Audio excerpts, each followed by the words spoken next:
कि यकीन आंख मूंद कर किया था आपने जानकर, यकीन आंख मूंद कर किया था जिन पर जानकर, वही आपकी राह में खड़े हैं सीना तान कर। और उन्हीं के सरहदों में कैद हमारी बोलियां, वही हमारी थाल में परस रहे हैं गोलियां। जो इनका सारा भेद खोल दे, हर एक बात बोल दे। आज वही सुर्खियार जो सुर्खिताब चाहिए, अघिरे हैं सवाल से हमें जवाब चाहिए। जवाब अगर न मिल सका तो इनकलाब चाहिए। जरा हाथ उठाइए तो भगत सिंह कौन बनने के लिए तैयार है? अगर हिंदू राष्ट्र बनाए, फंडामेंटल राइट खत्म किए, अब पुलिस राज इन्होंने कायम कर दिया, तो जरा हाथ उठाकर बताओ साथी, कितने लोग सर पर कफन बांध के खड़ा हो जाओगे मैदान जंग आर पार? चलिए, मुझे भरोसा है कि 5 से क्रांति बढ़ती है, आप तो 50 से ज्यादा खड़े हैं। उसके लिए इंतजारी करके रहना। लड़ाई होनी है और 90 और 10 के बीच जब वर्ग संघर्ष छिड़ेगा तो घर से भाग कर ले बाहर जाने की जरूरत हम लोग मौका नहीं देना चाहेंगे। कारण ये जब पूरे 90 का फंडामेंटल राइट नष्ट करेंगे, मूलाधिकार और गुलाम बनाएंगे, तो 90 में से अगर 10 के जगह 40% भी मर गए तो 50 बचेंगे। अगर 10 मर गया तो इनके घर में कोई दिया जलाने वाला नहीं बचेगा। ऐसी तैयारी कर लेना, कोई तैयारी कर लेना है कि घर से भागने न पाए।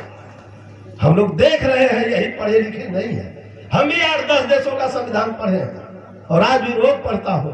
तो साथ इन बिगड़े ख्यालों में भरे खुशियों के लक्ष्य हैं, इन बिगड़े ख्यालों में भरे खुशियों के लक्ष्य हैं। हमें पागल ही रहने दो, हम पागल ही अच्छे हैं। क्यों पागल अच्छे हैं?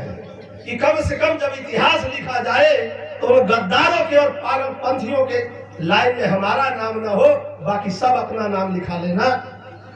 ये मुझे समझ में आता है। मैं चिल्लाता रहा हूं 30 वर्षों से कि इन भजभज मंडली को रोको और कांग्रेस को भी रोको, लेकिन आप इतने गुस्से में थे कि सपा और बसपा की सरकार उलट दी। हम भी उसमें सहयोगी हैं, हम भी उस पाप के भागी हैं जो चल रहा है युद्ध।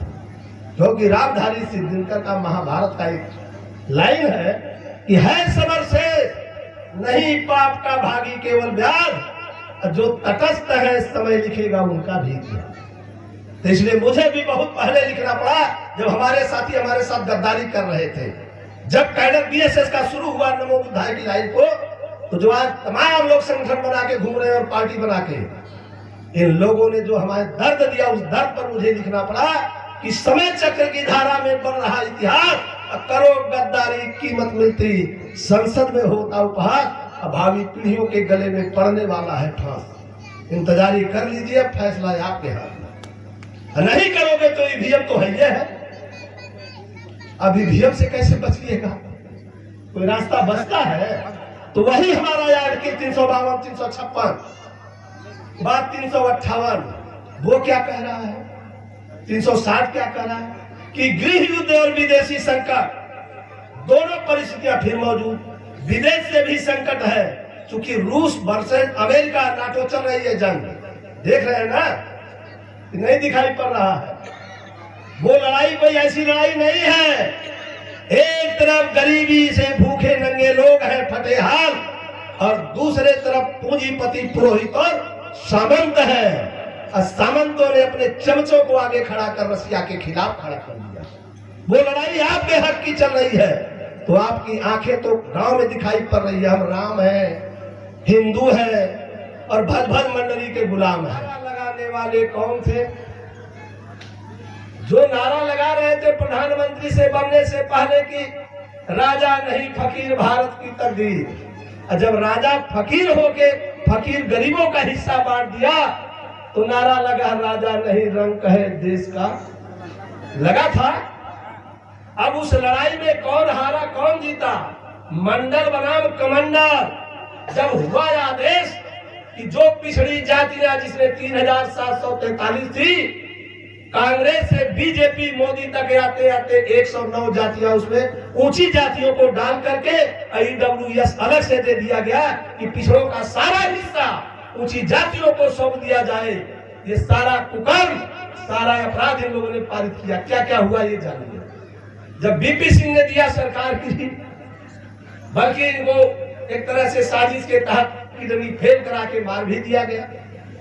और वो राजा साहब की लड़ाई जब 92 के बाद समाप्त पर आई तो 96 में जहां से प्रधानमंत्री बनता है, पहली बार भारत की पार्लियामेंट में 1 नंबर पर रहने वाले ब्राह्मण समाज और थोड़ी ऊंची जातियों के चाटकारों को मिलाकर जो बहुमत हुआ करता था, बहुमत नहीं पूर्ण बहुमत से ज्यादा, उसको उलट करके लोगों ने 292 पिछड़ी जातियां जो 50-60 हुआ करती थी, 50-60 से बढ़ करके कितना हुए 292। प्रधानमंत्री बनाने से 20 सीट ज्यादा जीत गए, तब भी आप बना नहीं पाए। और जो ऊंची जातियां 1 नंबर पर थी, आप लोगों की सामाजिक राजनीतिक जागरूकता ने पटक कर उनके सीने पर चढ़ने का काम किया कि 292 आप जीते और जीते सिर्फ 92, 200 सीटें कम हो गए।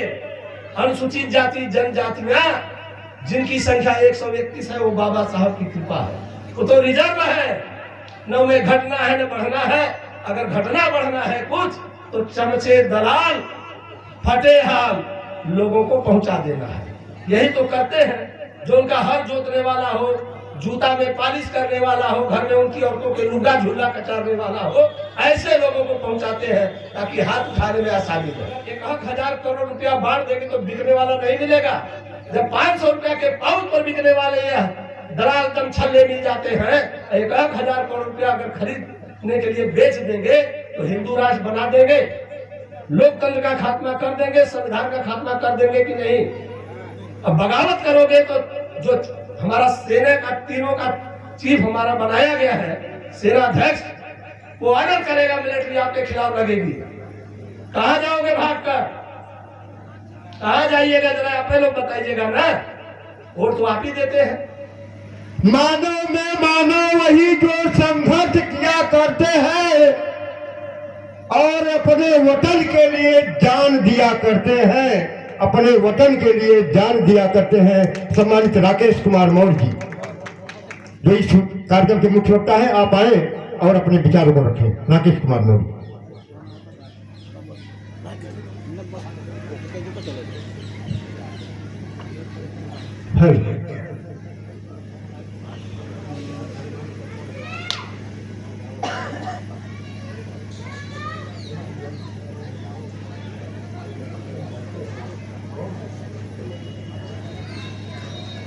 चलिए भाई, तो मंचासीन परम पूज्य भिक्षुगण, परम सम्मानित मंचासीन सभी अतिथिगणों के साथ साथ सामने बैठे हुए माताओं, बहनों, पिता तुल्य बुजुर्गों, क्रांतिकारी साथियों, नौजवान भाइयों और सोशल मीडिया से लेकर तमाम मीडिया के छायाकार बंधुओं, पत्रकार बंधुओं का मैं हार्दिक अभिनंदन वंदन करते हुए साथियों, लगभग पिछले 23-24 वर्षों से आता रहा हूँ। इस बार जल्दबाजी में जाना है, इसलिए बहुत संक्षिप्त अपनी बात रखूंगा।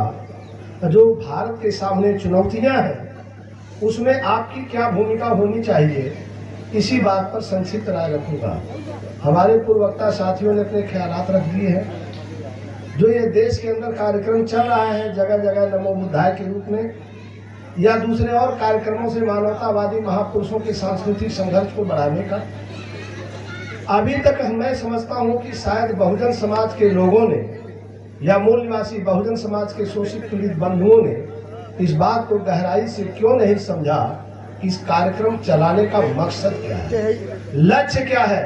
आप ये कार्यक्रम चलाते हैं तो आप अपना समय धन काट करके यहाँ आते हैं, लगाते हैं, पैसे लगाते हैं, समय लगाते हैं, बुद्धि विवेक सीखने आते हैं, तो कुछ पाने का भी मकसद होगा। तो ईमानदारी से कृपया हाथ उठा करके बताएंगे और माननीय नेताजी से निवेदन करूंगा कि आप भी मेरी ओर से सादर मंचासीन हो जाए।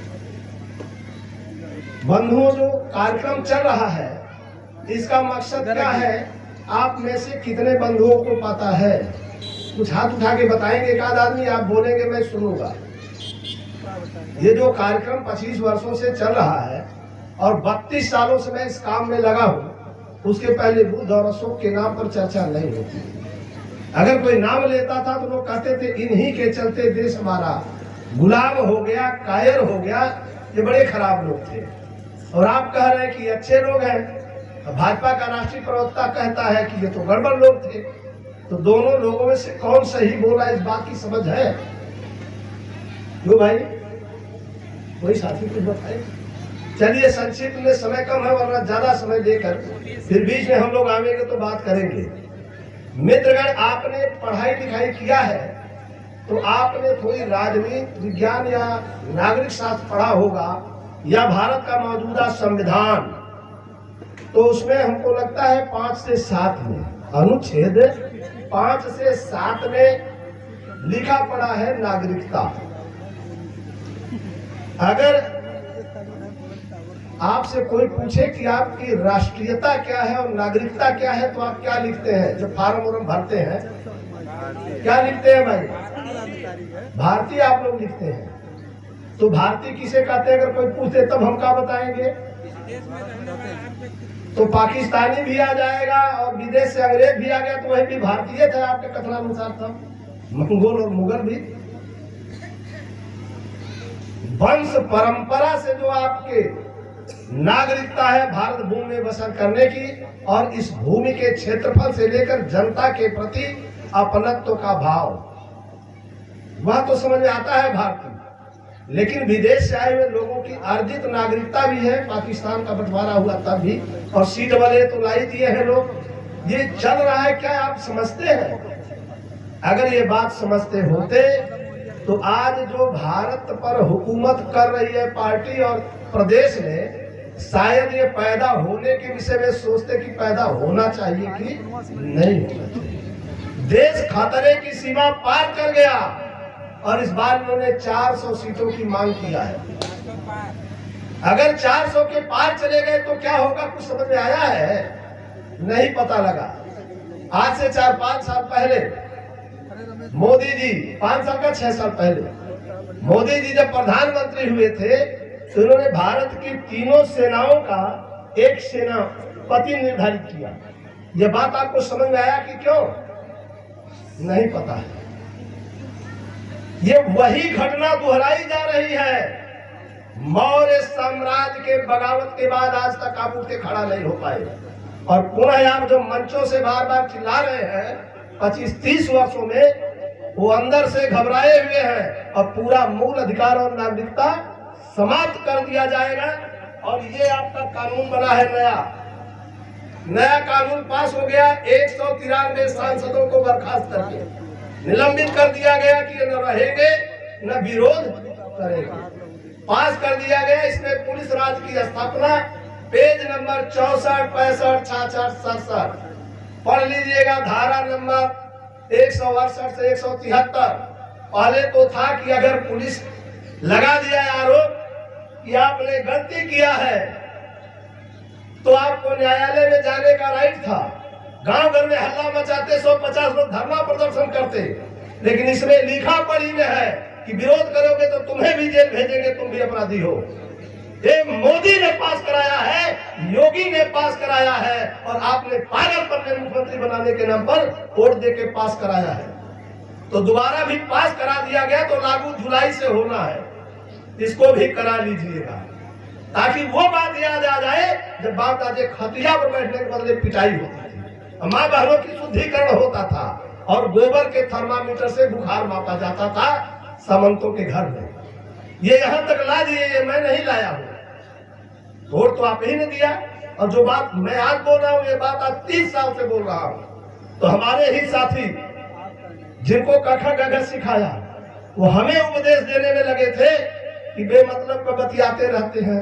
अरे कोई राजा हो जाए तो कहानी हो जाए, कोई निप हो हमें कहानी, चेरी छोड़ न हो गए रानी। तो रानियों का बाबा साहब ने नसबंदी किया 32 में कि शायद इन पागलों को कुछ समझ में आ जाए तो पुनः राजा बनकर अपना देश वापस ले लेंगे। देश कहते हैं संविधान की भाषा में स्टेट, और राज्य को प्रोविंस कहते हैं जिस भाषा में आप राज्य समझते हैं। उत्तर प्रदेश प्रोविंस है, स्टेट नहीं है कानून की भाषा में। और जो आप जयंती मना रहे हैं, ये सांस्कृतिक राष्ट्रवाद है। भाजपा वालों ने बार बार भाषण दिया है, पार्लियामेंट में भी अभी चिल्ला रहा था सब पिछले दिनों कि हम सांस्कृतिक राष्ट्रवाद से पीछे नहीं हटना चाहते। तो आपको जानना चाहिए कि राज्य किसे कहते हैं, यानी देश जिसको कंट्री कहते हैं और जिसको राष्ट्र कहते हैं, जिसको अंग्रेजी में नेशन कहते हैं, दोनों की परिभाषा समझिए और दिल पर हाथ रख के दिमाग से जरा सोचिए कि आप खड़े कहाँ हैं। राज्य की परिभाषा जो देश है, कंट्री, उसमें है भूभाग। तो दादा चंद्रगुप्त ने हमको अखंड भारत दिया था। हमारा साथी बोल रहा था कि हम हंसिया ही तलवार बना लेंगे, मैदान जंग मुकाबला कर लेंगे। बात उसकी जज्बात है, मैं उसका स्वागत करता हूं, मैं भी उसकी राय से सहमत हूं, लेकिन उठाने की हैसियत में रहोगे तब तो। हम भी चाहते हैं कि हो ही जाए, लेकिन है कहां आप, जरा हैसियत अपनी तौलिएगा। उदाहरण देके समझा रहा हूं। भूभाग बढ़ करके आज कई देश में हो गया, जो दादा चंद्रगुप्त से अशोका द ग्रेट तक बना। पाकिस्तान बना, बांग्लादेश बना, अफगानिस्तान बना, तिब्बत, नेपाल, बर्मा, भूटान, अक्साई चीन और मौजूदा बचा हुआ भारत। तो हमारी राष्ट्रीयता और नागरिकता भारतीय है और हमें रोज पढ़ाया जा रहा है कि हम हिंदू हैं, ये मुसलमान है। देश के एक एक घर में जो बीजारोपण हिंदू मुसलमान का करके गृह युद्ध की स्थितियां पैदा है, तो भारतीय संविधान का अनुच्छेद 352, 356, 358 और 360, ये चारों परिस्थिति जो मौजूद है, इसमें DIR लगता है। मूल अधिकार समाप्त किए जाते हैं। अब बिना किसी अपराध के गिरफ्तार कर फांसी पर लटका दिया जाए, कोई विरोध करने की औकात नहीं होती। अब जरा समझो, क्या विदेशी युद्ध का खतरा नहीं है? भारत पर रोज चिल्ला रहे हैं। 76 चौकियों पर चीन के लगी सीमा पर निगरानी होती थी, अब 26 पर निगरानी बंद हो गई। मेजर कर्नल शैतान सिंह, जिन्होंने भारत चीन युद्ध में कई मोर्चों को फतह किया और जान की बाजी लगा दिया और वहीं शहीद हो गए, जो उनकी मूर्ति स्थापित की गई थी, उससे 3 किलोमीटर अंदर चीन की बाउंड्री बना दिया है मोदी सरकार ने, फिर भी देशभक्त है। 3 किलोमीटर अंदर उनकी मूर्ति हटा दी गई। तो भारत वालों को पूछना जरूरी है कि आखिरकार वो मूर्ति चीन में लगी थी तो अभी तक निर्धारित थी जब तक कांग्रेस की सरकार, और आपकी सरकार में हटा क्यों दी गई? देशभक्त हो तो दो जवाब, है जवाब? अरे हम आपसे पूछ रहे हैं, है जवाब? तो बंधुओं, जिम्मेदारी आपके कंधे पर है। ये 400 पार का जो आंकड़ा दे रहे हैं, अगर ये आ गए तब उसके बाद क्या होगा आप जानेंगे। जो मुझे बताना था इशारों में कह दिया, क्योंकि समय अभाव है। अब 356 का उदाहरण है राजा हरिश्चंद्र के बाप, जो रोज चिल्लाते हैं कि बड़े हम शालीन लोग हैं? और क्या है भाई, हम बड़े सहिष्णु लोग हैं। तो उत्तर प्रदेश में विधायकों की खरीद फरोख्त कौन कर रहा था? बिहार में किसने किया? झारखंड में शिबू सोरेन को किसने गिरफ्तार किया? कौन खरीद फरोख्त किया? आंध्रा में किसने किया? हिमाचल में किसने किया? ये इतने बेशर्म और निर्लज्ज लोग हैं, जिनके विषय में सिर्फ इतना ही कहना काफी होगा कि रामचरितमानस का वह पाठ कि पूजिए विप्र शील गुणहीना, शूद्र न पूजिए शील गुण ज्ञान प्रवीण। ये कह रहे हैं कि जो शील और गुण हो ही ना, निर्लज्ज बेशर्म निघरगत हो, वह पूजने के योग्य है। और हमारे भगवान तथागत कहते हैं कि जो 302 शीलों का पालन करेगा वही पूजनीय वंदनीय है, प्रातः स्मरणीय है। पंचशील तो सबके लिए अनिवार्य है। हिंसा नहीं करो, चोरी नहीं करो, झूठ नहीं बोलो और व्यभिचार नहीं करो, नशाखोरी नहीं करो। कहाँ हो? क्या चल रहा है देश में? तो अब आपको लाना है क्या? यह तो ब्राह्मणवाद की महिमा हुई। जब देश आजाद हुआ तो मात्र 72 पूंजीपति थे भारत में, जिसमें टाटा और बिरला। एक की संपत्ति 18 करोड़ थी, दूसरे की 22 करोड़। और आज देश में 195 खरबपति हो गए, अरबपति हो गए, जिसमें 4 की संपत्ति बराबर भारत की पूरी देश की जनता के बराबर हो गई। अभी समाजवाद आएगा और लोक कल्याणकारी राज, या पूंजीवाद आ गया? क्या आया है? तो इसी को कहते हैं कि ब्राह्मणवाद और पूंजीवाद दोनों से भारत बर्बाद। और जब बर्बाद गुलिस्ता करने को एक ही उल्लू काफी है, तो यहाँ तो हर 60 पर उल्लू बैठा है, अंजामे गुलिस्ता क्या होगा। अब दूसरा उदाहरण सुनिए। मैं राजा बीपी सिंह को प्रातः नमन वंदन स्मरण करता हूँ। आपके बगल के ही इसी जिले के रहने वाले थे। धन्य है वो मसीहा जिन्होंने जगदेव बाबू के 7 सूत्री मांगों में से मांग नंबर 3-4 को, जिस पे मंडल आयोग बना, 40 मांगों में से 3 मांगे सिर्फ स्वीकार किए, तो देश में आग लग गया। और नारा लगाने वाले कौन थे? जो नारा लगा रहे थे प्रधानमंत्री से बनने से पहले कि राजा नहीं फकीर भारत की तकदीर। जब राजा फकीर होके फकीर गरीबों का हिस्सा बांट दिया, तो नारा लगा राजा नहीं रंग है देश का, लगा था। अब उस लड़ाई में कौन हारा कौन जीता? मंडल बनाम कमांडर। जब हुआ आदेश कि जो पिछड़ी जातियां, जिसने 3743 थी, कांग्रेस से बीजेपी मोदी तक आते आते 109 जातियां, उसमें ऊंची जातियों को डाल करके IWS अलग से दे दिया गया कि पिछड़ों का सारा हिस्सा ऊंची जातियों को सौंप दिया जाए। ये सारा कुकर्म, सारा अपराध इन लोगों ने पारित किया। क्या क्या हुआ ये जानिए। जब बीपी सिंह ने दिया सरकार की, बल्कि इनको एक तरह से साजिश के तहत किडनी फेल करा के मार भी दिया गया।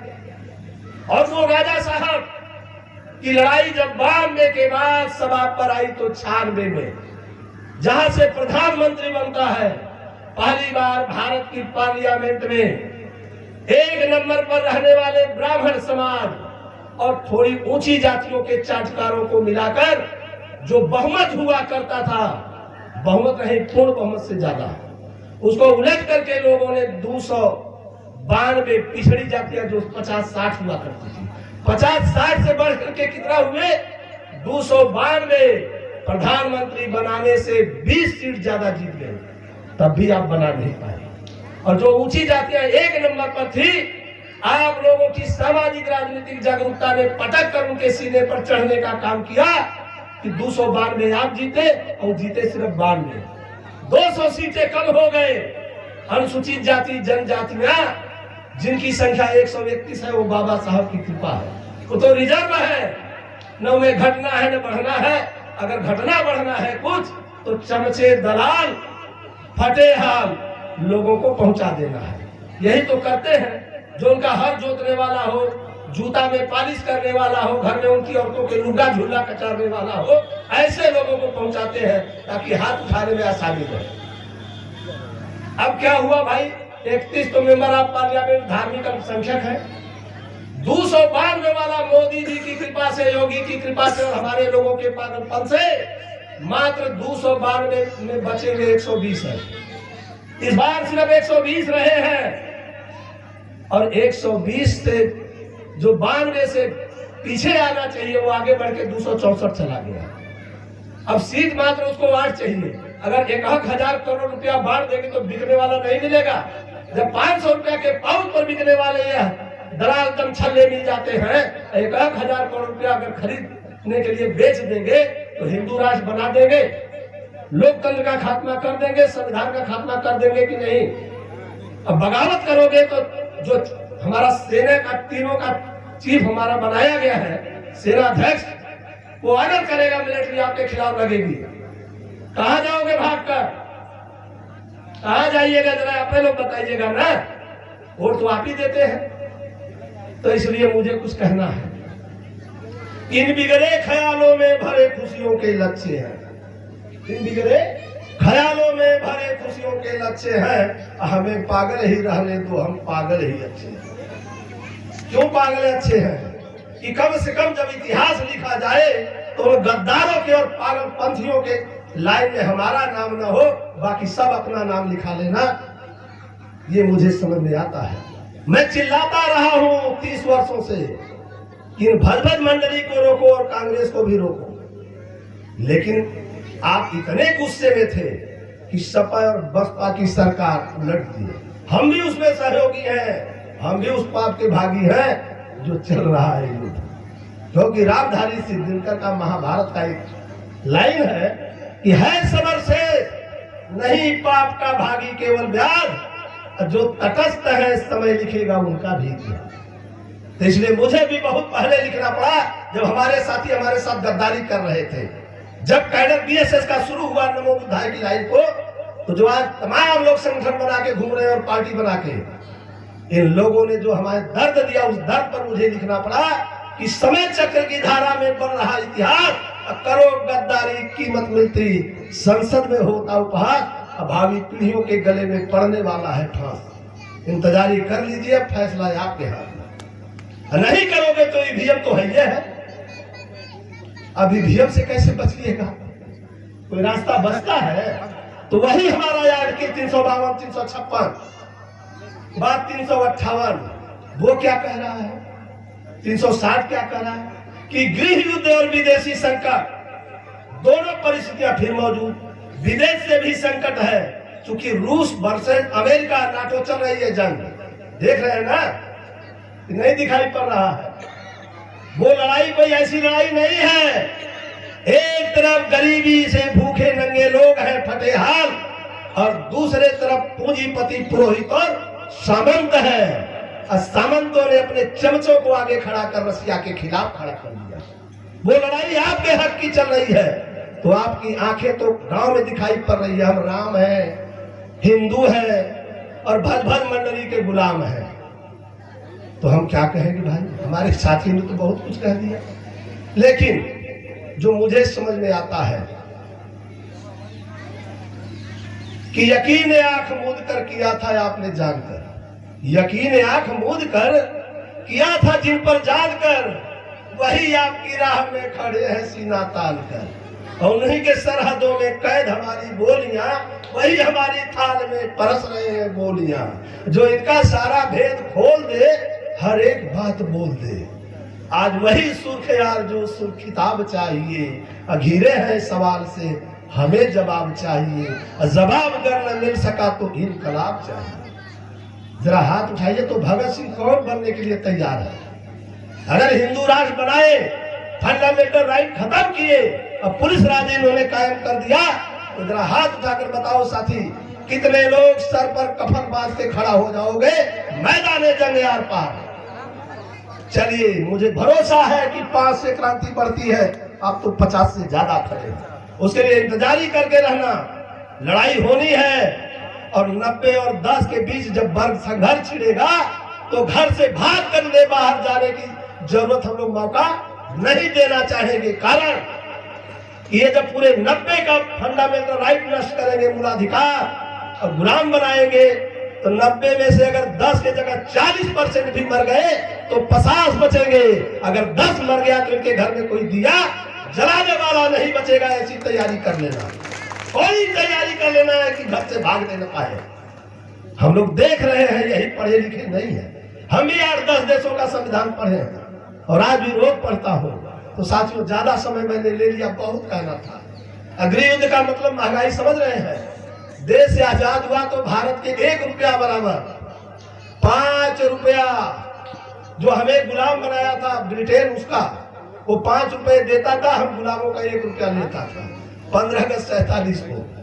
और 7 रुपया जो दुनिया का दादा अमेरिका है, वह 7 रुपया देता था, तो हम गुलामों का 1 रुपया लेता था। आज हम गुलाम इतने पहलवान हो गए कि 83-84 रुपया देते हैं, तो अमेरिका का 1 रुपया लेते हैं, और फिर भी देशभक्त है। कितनी बढ़िया देशभक्ति की परिभाषा है। न देश की एकता बचा पाए, न ही मानवता बहाल कर पाए, न मूल अधिकार सुरक्षित कर पाए। पिछली बार भी बोला था, जोगेंद्र कुमार बनाम एवं अन्य बनाम उत्तर प्रदेश राज्य 1994 1349 की कंडिका 13 में माननीय सर्वोच्च न्यायालय नई दिल्ली के आदेश पर देश का सर्वे कराया गया कि जो लोग भारत की विभिन्न जेलों में बंद हैं, उनमें कितना निर्दोष है और कितना दोषी है। तो निर्दोष 60% और दोषी 40%। उसमें भी पुलिस की सदकृपा से 40 में से 39% छूट जाते हैं, बचते हैं 1%। तो हमारे एक साथी, हमको याद है सन 85 के आसपास एक बढ़िया गीत की लाइन बोले थे, खाली 2 लाइन सुनाऊंगा कि एक दिन दुखी होकर के एक दिन बिलक कर पूछन लागी बुढ़िया दादी बचवाई कैसन अपराध आजादी। अरे चोर अपराधी छुट्टा साढ़ दस घूमते और निर्दोष जेल में फंसकर बन जाते अपराधी बचवाई कैसन आजादी। तो क्या सच नहीं है? चीफ जस्टिस बोल रहे हैं, विधि मंत्री बोल रहा है, फिर भी लाज शर्म इनको नहीं आती। अगर वो निर्लज्ज है तो क्या हम लोग भी निर्लज्ज हैं? तो मित्रों, यह भारत आपके बुजुर्गों ने बनाया है। 16 महाजनपद 10 गणराज्य, इसको जोड़ के प्यार भाईचारा न्याय की धरातल पर खड़े होकर एक अखंड भारत बनाया था। आज वो भारत टूट गया और घर घर चल रहा है गड़बड़। तो उसको कौन सुधारेगा? हम ही लोगों को सुधारना है। तो ये जो लाइन चल रही है ये सांस्कृतिक आंदोलन है। इसका मतलब ये हो गया कि राजनीति में आप भले हस्तक्षेप नहीं करते, लेकिन वोट देते समय आपको ये ध्यान रखना है कि राजा किसको चुन रहे हो। जो ब्राह्मणवादी है, पूंजीवादी है, उनका दलाल दम छल्ला है, उसको वोट देते हो, या मर्द पानीदार जो बाबा साहब अम्बेडकर, जगदेव प्रसाद, रामस्वरूप वर्मा, पेरियार लाल यादव, काशी राम के नक्शे पर चलता है, किसको देने जा रहे हो? कल हमारे जिले में एक बारात में गया था, वहां मेरी बिरादरी का एक बेशर्म मिल गया और कहा कि कोई का सरकार बन जाए तो का फर्क पड़े। तो हमने कहा अच्छा ही कहते हो, तो अमेरिका का क्यों नहीं बनवा देते हो? भारत वालों की क्या जरूरत है, उसका बनवा दो।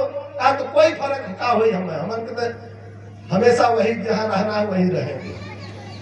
तो ऐसे भी निर्लज देश में रहते हैं। तो मित्रों, मैंने बहुत समय लिया, बहुत सारी बात कहनी थी, समयाभाव, जल्दबाजी में जाना है, न्यायालय का काम है, इसलिए आपसे इतना ही कहूंगा कि क्रांति बीज का नाश न हो, हर मौसम की तैयारी है।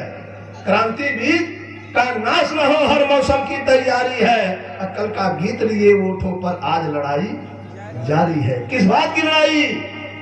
कि शेरों तुझे स्वतंत्रता पुकार रही है, अछूने को अशोकादि रे, दादा चंद्रगुप्त की बुलंदी समा तुझे ललकार रही है। अरे क्या जम चुका है खौलता लहू विजयी अशोक का, नाहर की आत्मा तुझे धिक्कार रही है। तो मैं अपनी बात को समाप्त किया। बस इतना ही कहूंगा साथियों कि अगर अब की बार नहीं संभले तो आने वाली पीढ़ियां माफ नहीं करेंगी। इसलिए जहां तक हो सके किसी भी कीमत पर आरएसएस बीजेपी के लोगों को खदेड़ कर हराना ही नहीं है, जमानत जब्त भी इनकी कराना है। और इसी लाइन पर मैंने 4 तारीख को 4 छठों कविता लिखा, छोटे छोटे खंड काव्य में, कि फूले साहू पेरियार महेंद्र, फूले साहू पेरियार महेंद्र, जननायक जगदेव अम्बेडकर, बर्मा ललई काशी राम जी थे रहबर, जग निर्माता बहुजन भाग्य विधाता, जय है जय है जय है। तो दूसरी लाइन लिखा कि सर पर बैठा ब्राह्मणवादी, भारत का दुर्भाग्य है साथी। सर पर बैठा ब्राह्मणवादी, भारत का दुर्भाग्य है साथी।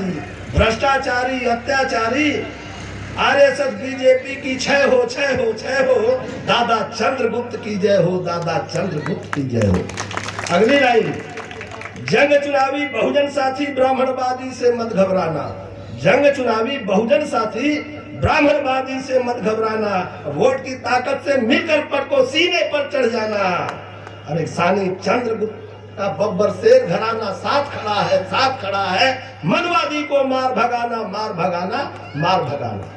ये बातें मैंने 4 तारीख को लिखा, तो सोचा कि आपका सुना दें। तो इन्हीं सब बातों के साथ अंतिम लाइन की, भज भज मंडली खूनी दरिंदे, ये है भज भज मंडली के खूनी दरिंदे, आज बने हैं बड़े सिकंदर। जंगे मैदान हरा कर सिल्ली कस को हेले ना को फिर से घर में लाना है। अभावी कर्णधार राकेश तुम्हारा, घर घर खुशी मनाना है, घर घर खुशी मनाना है। आर पार की जंग होगी, घबराने की जरूरत नहीं है। तैयारी कर लेना, चाहे जितनी बड़ी लड़ाई लंबी होगी। 100 में अगर 90 है, 40 भी मरेंगे तो भी 50 बचेगा। 90 में 80 मर गए तो भी 10 बचेगा, लेकिन तेरे घर में कोई दिया जलाने वाला नहीं बचेगा। इतनी जंग होनी चाहिए। जय भारत, जय भारत।